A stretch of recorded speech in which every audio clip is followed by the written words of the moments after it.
मैं मनाली जाना चाहता था, पर मेरे दोस्त अपनी ज़िंदगी में बिजी थे।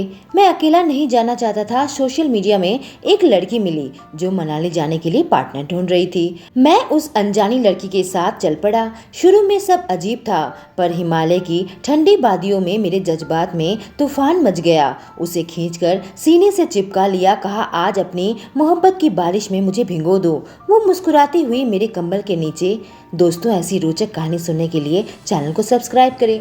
मेरा नाम अनुराग है। मैं 30 साल का हूँ। मई का महीना चल रहा था। मैं दिल्ली से मनाली जाने का सोच रहा था, क्योंकि इस गर्मी में मनाली में बर्फ देखने का मौका मिलता। पर मेरे ज्यादातर दोस्त की शादी हो चुकी थी। जिसे भी कहता वो बिजी था। सारे दोस्तों से पूछताछ करने के बाद मेरा मन काफी दुखी हो गया था, क्योंकि सभी बाल बच्चे वाले थे। जाने से इनकार कर दिया था। मैंने अब तक शादी नहीं की थी, क्योंकि अपनी जिंदगी का मजा लेना चाहता था और कोई मिली भी नहीं थी। मैं अकेला मनाली नहीं जाना चाहता था। सफर में कोई साथ रहे तो मजा आता है। इतनी दूर का सफर यूं अकेला जाने में काफी बोरिंग होता है। मेरे एक दोस्त ने कहा, तुम सोशल मीडिया में कोई ग्रुप ढूंढ लो। कई अनजान लोग भी ऐसे ही ग्रुप बनाकर घूमने का प्लान बनाते हैं। मैं सोशल मीडिया में ढूंढने लगा था, हालांकि मैं बहुत बड़े अनजाने ग्रुप के साथ नहीं जाना चाहता था। सफर में कोई एक साथी भी मिल जाता मेरे लिए काफी था। ढूंढते ढूंढते मेरी नजर एक लड़की पर पड़ी। वह लड़की भी मनाली जाना चाहती थी। अकेली थी, किसी पार्टनर को ढूंढ रही थी। मैंने उससे बात की, कहा मैं भी जाने के लिए पार्टनर ढूंढ रहा हूँ, क्यों ना साथ चला जाए। लड़की ने तो पहले मुझे रिप्लाई नहीं दिया। शायद वह किसी दूसरी लड़की को ऐसे पार्टनर ढूंढ रही थी। मैं भी किसी अनजान लड़की के साथ नहीं जाना चाहता था। जाने उस लड़की के साथ एडजस्ट कर पाता या नहीं। यूं ही उसे मैसेज डाल रखा था, पर उसका कोई रिप्लाई नहीं आया। 7 दिनों बाद मैंने अपना अकाउंट जब खोला तो अचानक उसका रिप्लाई मेरे सामने आ गया। कहने लगी, चलिए हम दोनों साथ चलते हैं। रिप्लाई पढ़कर मेरे मन में मुस्कान आ गई थी। उस वक्त क्या पता था कि ये लड़की क्या मुसीबत लाने वाली है। शायद उसे कोई लड़की नहीं मिली तो उसने मेरे साथ ही जाने का फैसला किया। हालांकि जाने से पहले मैं उसकी प्रोफाइल अच्छे से चेक करना चाहता था। लड़की 24 साल की थी, दिल्ली में जॉब करती थी, सोशल मीडिया में काफी एक्टिव थी, अपने हर चीज की तस्वीर डाल देती थी, अपने हर लम्हे को दुनिया के सामने रख देती। हर पिक्चर को में लड़कों के कमेंट्स आते, खुश होती। मैं समझ चुका था कि लड़की दिखावे वाली है, अपनी अच्छी अच्छी तस्वीर नेट पर डालती रहती है। मुझे ऐसा लगता था कि जो लोग नेट पर अपनी खुद की ही सेल्फी ज्यादा डालते हैं, उनके अंदर कोई न कोई कॉम्प्लेक्शन रहता है, कोई कमी रहती है, और वह दुनिया को कुछ ज्यादा ही अपना अच्छा रूप दिखाना चाहते हैं। खैर, मुझे क्या लेना देना। हमारे 5 दिन का ट्रिप था। बस उस लड़की को 5 दिनों तक झेलना था। हमारे आपस में कई बार बात भी होने लगी थी। हालांकि मैं उससे कोई भी फालतू बात नहीं करता था। बस रहने, कहने, घूमने, यही सब बारे में बात होती थी। मैंने उसे एक भी पर्सनल सवाल नहीं पूछा था। हमें नाइट जर्नी करनी थी, इतनी दूर ड्राइव नहीं करना चाहता था। हमने कार बुक करवा रखी थी। ड्राइवर ने पहले मुझे पिक किया, फिर मैं उसके घर चला गया, फिर उसको पिक करके हम दोनों चलने लगे थे। एक अनजानी लड़की के साथ एक अनजाने सफर पर। बड़ा अजीब सा एहसास हो रहा था। लड़की सेल्फी में जितनी खूबसूरत दिखती थी, असल में उतनी खूबसूरत नहीं थी, पर चेहरे में मासूमियत थी। थोड़ी दूर जाने के बाद उसने कहा, अनुराग, पूरी ट्रिप में ऐसी रोनी शक्ल बना के रखोगे क्या? उसकी बात सुनकर मुझे बड़ा गुस्सा आया। मैंने कहा, मुझे नींद आ रही है, चलो सो जाते हैं। हम दोनों अपनी ही जगह पर सो गए। कुछ घंटे बाद एक ढाबे में आकर रुके। हम दोनों वहां पर बैठकर कुछ खाने लगे थे। लड़की मेरी ओर देख रही थी, पर हमारे बीच में बातें करने लायक कुछ नहीं था। मुझे तो यह लड़की एक मुसीबत ही लग रही थी। कुछ ज्यादा ही बचपना भरा हुआ था इसके अंदर, या फिर अपने आप को बहुत ज्यादा ओवर स्मार्ट समझती थी। फिर सोचा, पता नहीं लड़की भी मेरे साथ कंफर्टेबल थी या नहीं। कुछ देर बाद मैंने उससे कहा कि मैं पहली बार यूं किसी अनजाने शख्स के साथ ट्रैवल कर रहा हूं, वरना हमेशा ही अपने दोस्तों के साथ घुमा करता था। उसने कहा, मैं भी, पर आप पूरे रास्ते चुप रहोगे क्या? मैंने कहा, ये तो वक्त ही बताएगा। लेकिन जैसे ही हम पहाड़ी एरिया में एंटर हुए, हमारे बीच में बातचीत अचानक बढ़ गई। वह लड़की जगह की तारीफ कर रही थी, मुझे दिखा रही थी। उसकी आंखों में खुशी साफ झलक रही थी। हम कभी कभी बीच बीच में गाड़ी रोककर अपने फोटोज ले रहे थे। मैंने गौर किया, हमारे साथ ट्रैवल के वक्त लड़की सेल्फी थोड़ी कम ले रही थी। उसने कहा, मुझे अनजानी जगह पर ट्रेकिंग करना बहुत अच्छा लगता है, और आपको? मैंने कहा, मुझे भी अनजाना जगह ढूंढने में बहुत अच्छा लगता है। मैं जब भी कहीं निकलता हूँ अनजानी जगह की तलाश में घूमता फिरता हूँ।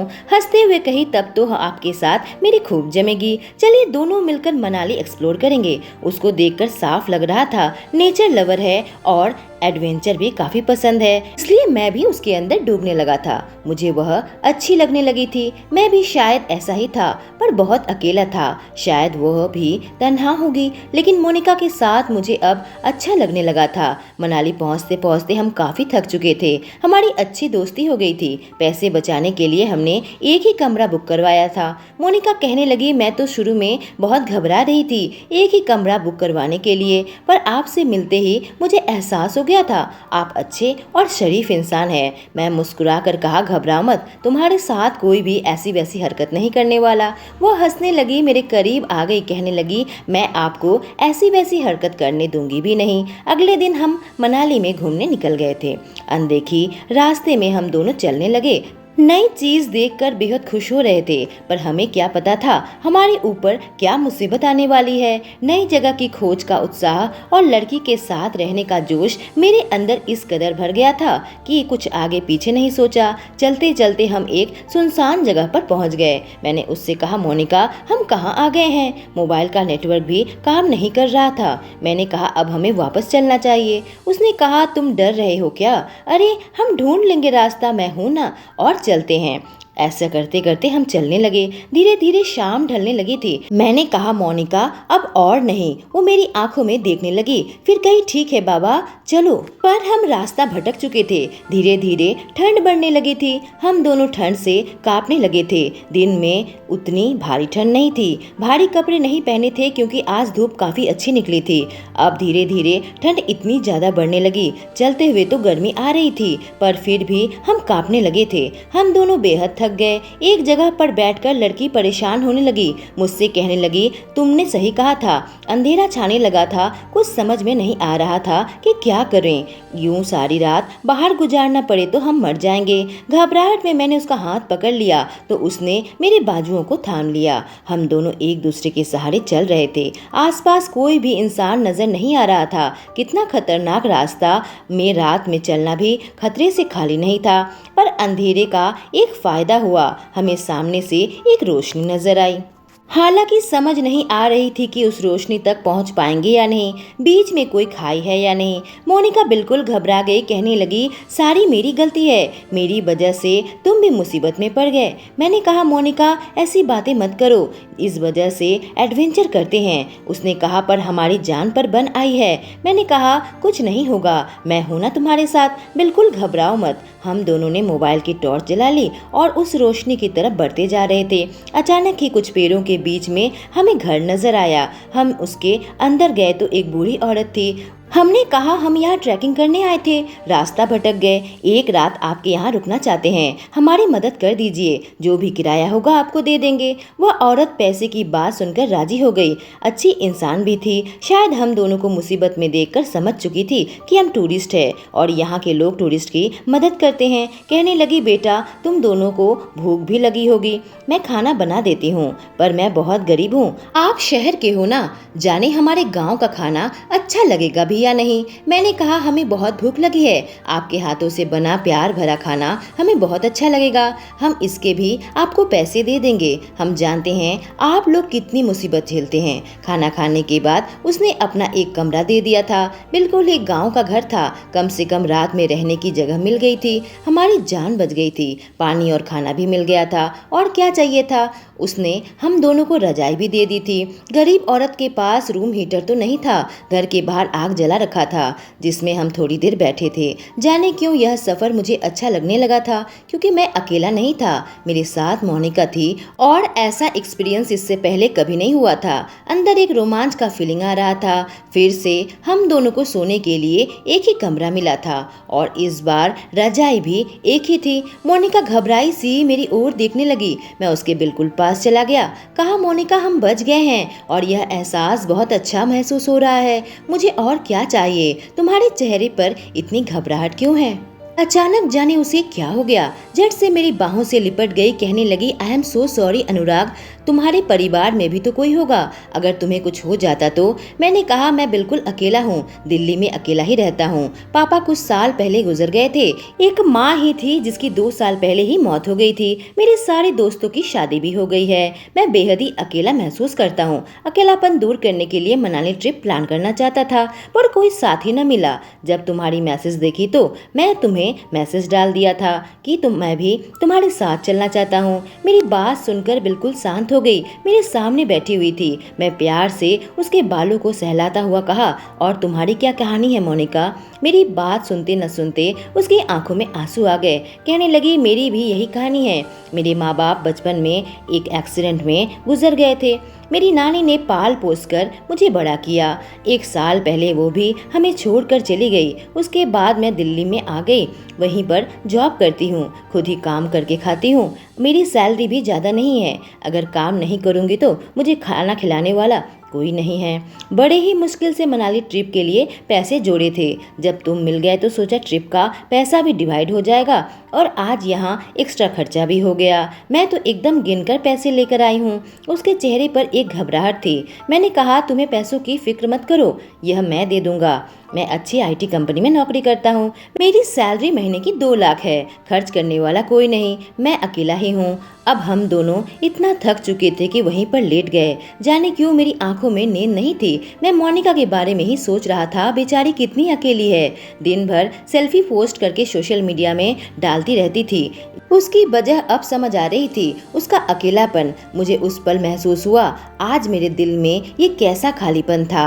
मैं उसके करीब चला गया, वो घबरा गई, मैं उसके मुंह पर हाथ रख दिया, कहा, मोनिका घबराओ मत, मैं बुरा इंसान नहीं हूँ। उसके होठों में अपने होठ रख दिए, उसने तुरंत मुझे पीछे धकेल दिया, कहने लगी, क्या कर रहे हो। मैंने कहा, तुम्हारी कहानी मेरे दिल को छू गई है, यह जानते हुए कि तुम्हारा इस दुनिया में सहारा नहीं है, तुम्हें अकेला कैसे छोड़ दूँ। उसकी आंखों में आंसू थे, बिल्कुल मुझसे चिपक गई। अब मुझसे रहा नहीं जा रहा था, मन कर रहा था मोनिका से प्यार करूँ, उसके होठों को, उसके गाल को, उसके गले को चूमने लगा था। लड़की की सांस तेज होने लगी, लेकिन उसके बाद मैं पीछे हट गया, उसके साथ गलत नहीं करना चाहता था। मैं रजाई ओढ़कर लेट गया कि तभी एहसास हुआ वो मुझसे बिल्कुल चिपक गई। उसका जिस्म खाली था, T-शर्ट भी उतार ली थी। मेरी धड़कनें तेज होने लगी, मुझसे लिपटकर मेरे हाथ अपने नग्न पेट पर रख दिए। मैं उसका पेट दबाने लगा। इस उम्र में कोई मिल गई थी, वो कही, अनुराग तुम मुझे अच्छे लगने लगे।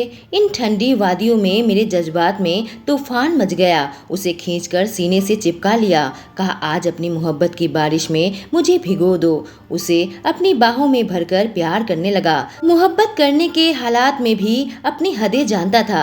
अगले दिन सुबह उठा तो वह औरत हमारे लिए नाश्ते का इंतजाम कर दिया था। हम नाश्ता करने के बाद उसके हाथों में कुछ पैसे रख दिए। औरत खुश हो गई, हम दोनों को आशीर्वाद देने लगी थी।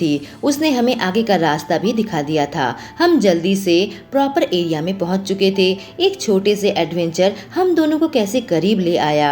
यही सोच रहा था कि देखा मोनिका मेरी तरफ देखकर मुस्कुरा रही है। मैंने उससे कहा, तुम्हारी यह मुस्कुराहट मैं जिंदगी भर देखना चाहता हूँ।